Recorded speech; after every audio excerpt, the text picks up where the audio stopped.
Okay, let's turn the clock back about a decade to the year 2014. Now, this year was a really critical moment for online learning. It was a time of, believe it or not, high stakes drama, some really big ideas, and these philosophical debates that honestly are still shaping how we learn online today. So let's dive in and see what was going on. So, our story kicks off not in a quiet classroom, but with some pretty intense corporate drama. The year 2014 really began with a major conflict in the Norwegian online education world, and it showed everyone just how fierce the competition had become.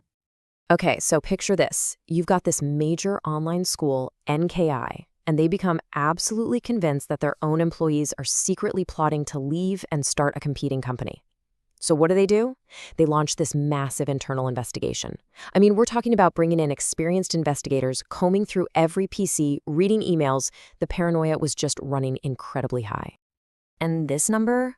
Wow. This shows you just how much that paranoia cost them.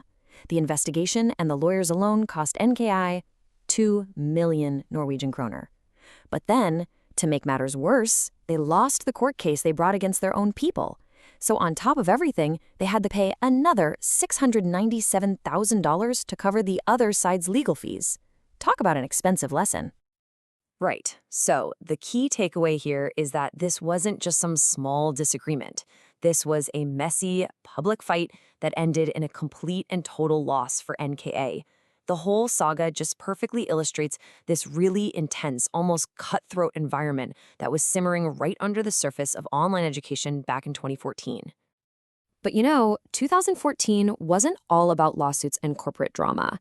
While all that was happening, a lot of other people were starting to ask much deeper questions. Questions about the very pace and purpose of learning in our super connected digital age. To kind of get your head in the right space, think about this analogy of crossing the Atlantic. Back in the 19th century, for an emigrant, that trip was all about hardship and survival.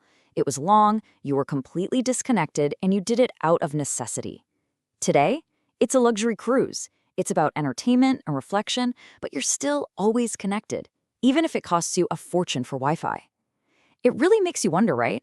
Do we need a kind of slow learning in our crazy, hyper-connected world? And that very spirit of reflection led to this really cool moment. In the summer of 2014, 14 educators from across the Nordic countries, they got together around a bonfire on this tiny little island called Hasselholmen.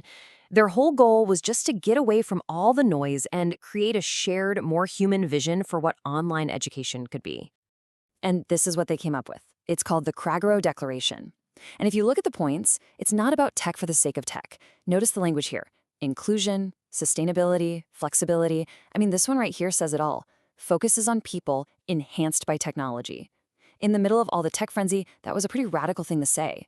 They were making the case that learning should be social, it should be flexible, and technology, well, that's just the tool, not the master.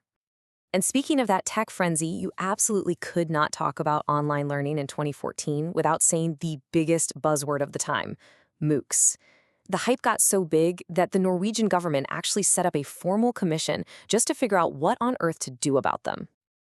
Now, for anyone who maybe missed the peak hype train, a MOOC is a massive open online course. The basic idea was a top university would offer a course online for free, and literally anyone in the world with an internet connection could sign up. The promise was huge, to completely democratize education for everyone. And the Norwegian government was ready to bet big, I mean really big. Their official report suggested a massive yearly investment of somewhere between 130 and 380 million kroner. To some, this was visionary stuff. To others, though, it was what they called hair in the soup, just another unwanted complication in an already messy situation. And this really captures the whole debate perfectly. On one side, you had all the hype. It's free, it's open, it's from a big-name university. But then there was the other side of the coin. The reality. You had sky-high dropout rates, basically zero student support, and a business model that, well, nobody could really figure out how it was supposed to make money. It was this huge clash between massive scale and a more human approach. So, naturally, critics started asking some really tough questions. And here's the first one. For people who are actually working, who have families, the whole point of online learning was always flexibility, right? You start when you want, you learn at your own pace. So, did the rigid, fixed schedules of most MOOCs actually feel like a step backward? And that leads to the second big challenge. People started asking, wait a minute, why are these huge universities pouring all these resources into one-off, free courses for the entire planet instead of building out better online degree programs and services for their own paying students? It was a really fair question about their core strategy. And the final question really hits on a key point. Not everyone needs a massive one-size-fits-all course. What about all the smaller groups out there? Employees at small and medium-sized businesses.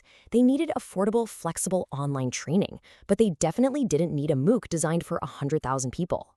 This really pointed out a huge gap in the market. So while the governments and the big universities were having this huge debate about massive courses, the independent online schools were actually on the ground, dealing with the real world. They were figuring out how to build platforms that would last, how to certify learning, and most importantly, how to pay the bills.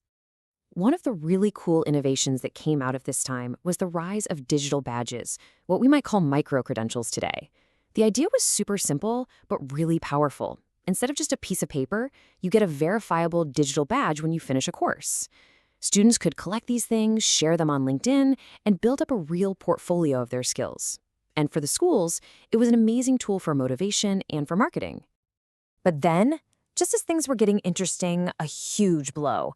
Right in the middle of all that MOOC hype, Norwegian politicians just abruptly cut all project funding for independent online schools from the state budget. Just like that, a 40-year tradition of government support was over. All that money was now being funneled toward the big universities for their MOOC experiments. But, and this is what's so amazing, this slide shows you how resilient these schools were, even with the funding completely gone. Independent platforms like the Nordic Open Online Academy, or NooA, just kept on building.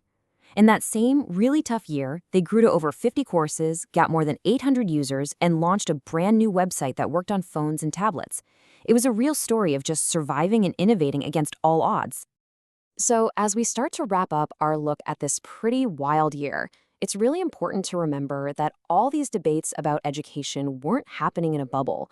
The whole world was in flux. 2014 was a turbulent time for pretty much everyone, not just online educators. Just look at this timeline for a second. While people were arguing about MOOCs and digital badges, Russia was taking control of Crimea, Scotland was voting on its independence, and NATO was ending its combat mission in Afghanistan. It's just a good reminder that innovation, especially in education, is always part of a much bigger and often much more chaotic world story. And if there is one single idea from 2014 that I think still hits home today, it's got to be this one from the Kragerø Declaration. With all the hype about scale and platforms and tech, this small group of educators just quietly reminded everyone of the most important thing. Technology is here to serve us, not the other way around. Which, of course, brings us to the final question for you to think about. Here we are a decade later.